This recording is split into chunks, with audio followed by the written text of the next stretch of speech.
គេសួស្តីអ្នកនរគ្នាថ្ងៃនេះយើងមកបន្តreport and budget and report របស់យើងមួយសារទៀតហើយថ្ងៃមុនយើងរៀនបាន4នេះហើយឥឡូវយើងបន្ត3នេះទៀតអូខេ1 2 3អញ្ចឹងយើងចូលទៅមើលតែម្ដងអញ្ចឹងនៅក្នុងនេះយើងមានbudget ឆ្នាំទី1អានេះ revision លើកទី1លើកទី2លើកទី3លើកទី4ហើយនេះគឺជា budget ចុងក្រោយដោយសារយើងអត់ទាន់មានធ្វើអីទេអញ្ចឹង budget អត់មានអីប្រែប្រួលទេហើយនេះជាចំណាយនៅក្នុង quarter 1ហើយនៅ quarter 2 quarter 3បើសិនជាយើងដាក់នៅក្នុងនេះឥឡូវយើងទៅមានទឹកចិត្តquarter 3ទេឥឡូវខ្ញុំ copy 4នេះមកតាមទៀតអានេះគាត់ជាតួលេខទេដើម្បីឲ្យអ្នកនរគ្នាជាឧទាហរណ៍ហើយឧបមាតែយើងពេលលើ salary យើងមាននេះមាននេះមាននេះមាន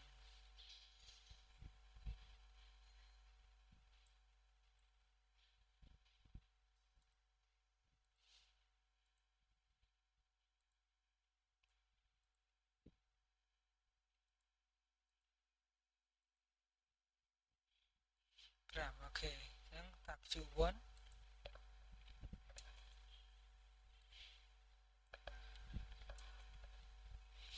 នេះថាយើងមកមើលក្នុង budget តិចដើម្បីដាក់ឲ្យវាត្រូវក្នុង budget detail អូខេ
អញ្ចឹងនេះគឺជា report ដែលយើងបានធ្វើអញ្ចឹងអ្នកនរគ្នាមកមើលនៅក្នុងនេះអញ្ចឹងវា update ឲ្យអញ្ចឹងអានេះវា update តាម line ឲ្យយើងតាមជាក់ស្ដែងនៃរបាយការណ៍របស់យើងអញ្ចឹងអានេះឃើញវា update Q1 នេះទៅមើល detail ហេតុអីបានឥឡូវនេះមានបញ្ហាអត់ដូចគ្នាហើយឆ្លាស់គ្នាអូខេអញ្ចឹងយើងមើលកន្លែងនេះ1 2 3 4 5អូខេយើង copy ភាសាទៀតកន្លែងនេះទោះបីជាមានលេខក៏ដោយអត់មាន activity ក៏អត់ចេញដែរអញ្ចឹងយើងមកមើលភាសាទៀតអូខេអញ្ចឹងតាមត្រូវតាមដោយអ្វីដែលយើងបានក្នុង budget plan អូខេអញ្ចឹងនៅក្នុង budget នេះអ្នកនរគ្នាអាចមើលនេះរូបមន្តដែលយើងបានធ្វើអ្នកនរគ្នាអាចឃើញអស់នៅក្នុងនឹងហើយតកតងទៅនឹងឆ្នាំទី1ក្នុងករណីដែលនេះយើងមកនិយាយពី adjustment exchange gain loss ម្ដងអូខេឧបមាថាលើកទី1គេសិនតែយើងប៉ុណ្ណេះ euro ប៉ុណ្ណេះ euro ហើយនេះគឺជា bank charge ហើយអានេះគឺជា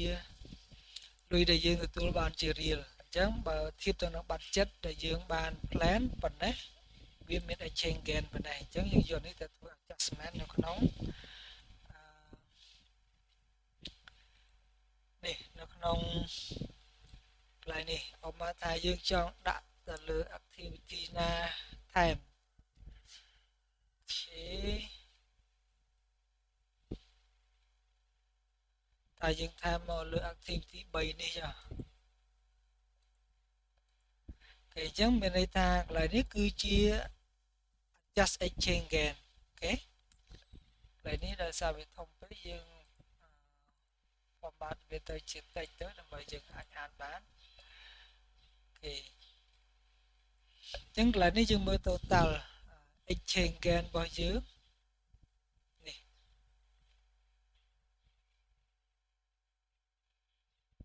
នេះមានទេយើងលុបចេញ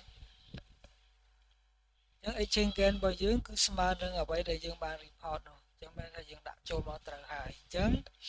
នៅក្នុងនេះ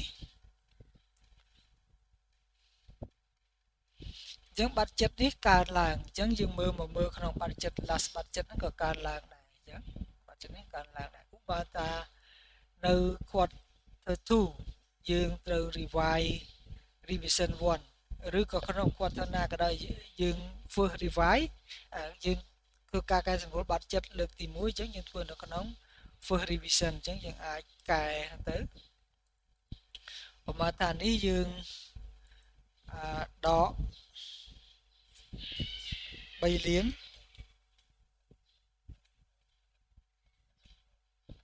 sorry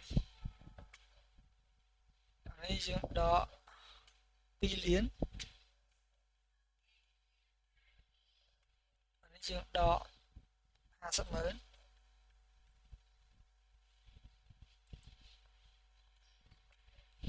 ូខេអញ្ចឹងកន្លែងតបមកយើងមកថែមឲ្យ activity នេះវិញអញ្ចឹងកន្លែងនេះយើង copy មក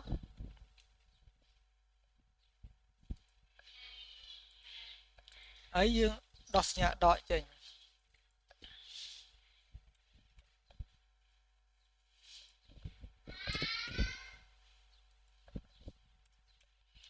អញ្ចឹងយើងមើល budget យើងវាប្រែប្រួល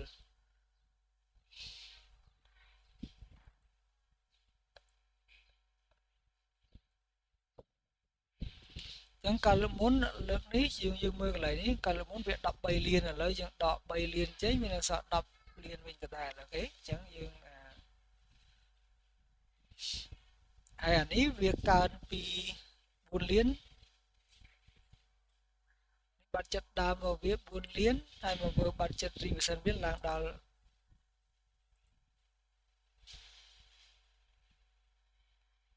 លើកមុនវា40លានឥឡូវថែម3ទៀតឡើង43លានអញ្ចឹងប្រែប្រួលទៅតាមហ្នឹងអូខេហើយយើងអាចធ្វើការចុះ detail expense របស់យើងរហូតដល់ចប់ឆ្នាំទៅហើយ report នេះវានឹង update រហូតដល់ចុងឆ្នាំដែរអញ្ចឹងនៅពេលនេះវាអានេះខ្ញុំក៏តែដាក់ទេរសារនេះយើងអត់បានមើល budget ជាក់ស្ដែងអញ្ចឹងខ្ញុំក៏នៅ copy ជាឧទាហរណ៍អញ្ចឹងreport យើងអាចធ្វើក្នុង budget ហ្នឹងហើយនៅពេលដែលមាន budget នៅក្នុងឆ្នាំទី1នេះបើសិនជាមានធ្វើការប្រែប្រួលយើងធ្វើការប្រែប្រួលនៅក្នុងកន្លែង adjustment នេះ